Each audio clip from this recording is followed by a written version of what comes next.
And it's not just about lipsticks anymore. Talk about tech-driven skincare, creator-led brands. India's cosmetic industry is rewriting the rules of retail right here at Nykaa. What if shopping for makeup wasn't just about buying products, but about trying it, feeling it, and experiencing it?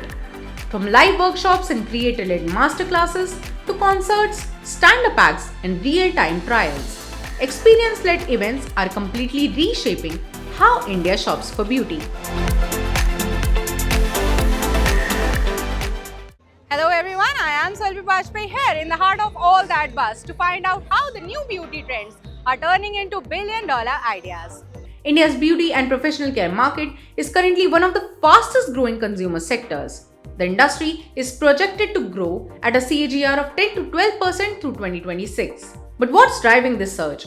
Higher disposable incomes, beauty awareness beyond metros, and most importantly, how brands are engaging with consumers.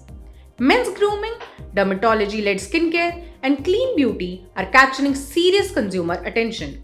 Quick, easy-to-wear formulas that become your instant go-to are in high demand, and the push for eco-friendly and sustainable brands is stronger than ever. Be it the girls, be it the boys today, they also are using makeup products. So I think you can't go without your makeup anywhere. Talking about the fragrances, customers are actually turning towards luxury now. Important when we are launching a new product, we should also make sure that the container of the product is sustainable. Because currently the market is very cluttered, and if you come out with like Me Too products, it is not going to help. It's not just about, hiding things on your face. It's also about enhancing. It's also about feeling more confident, more better about yourself. But why are these events game changers for beauty brands? For DTC and emerging labels, they deliver instant consumer adoption, real-time feedback, and higher brand recall plus a deeper emotional connection with audiences. Experience-led events combine hands-on trials, live workshops, expert panels, and even concerts and comedy, turning shopping into entertainment.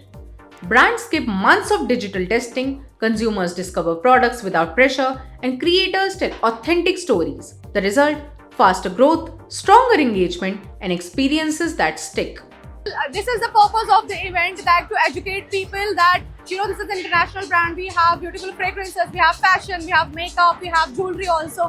The different attractions are able to gather a lot of different audiences. Everybody might not be into like makeup, but you have a skincare brand, a hair care brand. You also have games, music shows. You have a lot of different things. You can come here with your friends and have a blast. This actually helps us to receive a lot of customer feedback, helps us to sample more with them, helps us talk to consumers, understand what they think about the brand, what they like about the brand, what are they looking forward to, what they want from us in the future.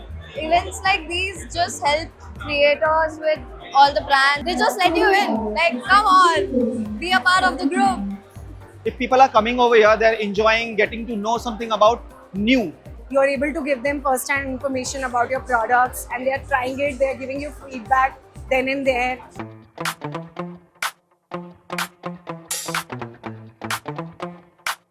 The secret behind India's booming beauty events? Influencers. In just 2 years, creator-led campaigns have surged, now claiming up to 30% of digital ad budgets. Micro and nano influencers are driving real engagement, while beauty stays a top-performing category. At these events, creators aren't just promoting, they test products live, share authentic reactions, and create content that spreads far beyond the stage. The result? Trust, trial, and massive impact, all in real time. Influencers and Gen Zs are basically the customer. I think they reshape, like, how will I say, even the trend. They're like trendsetter. Right now, the Gen Zs are very much into like very authentic storytelling and actually sharing their real customer journey. Typical ad-like content is like out of trend now. The Gen Z market is, it runs entirely on the word of mouth part, right? I mean, if I like something and I'm going to recommend it to my friend, they definitely go to try it out. They give you actual feedbacks on product, which you should basically as a brand, include it while you are selling out the products to them. We always treat influencers as our first customers. This is the best way to make your things aware to all the people by influencing. The cosmetic industry isn't just turning heads, it's making influencers moving markets and rewriting what trends even mean. It's not just influencing Gen Zs, it's being influenced by them. And that's the real glow up story. For more such videos, stay tuned to SME Futures.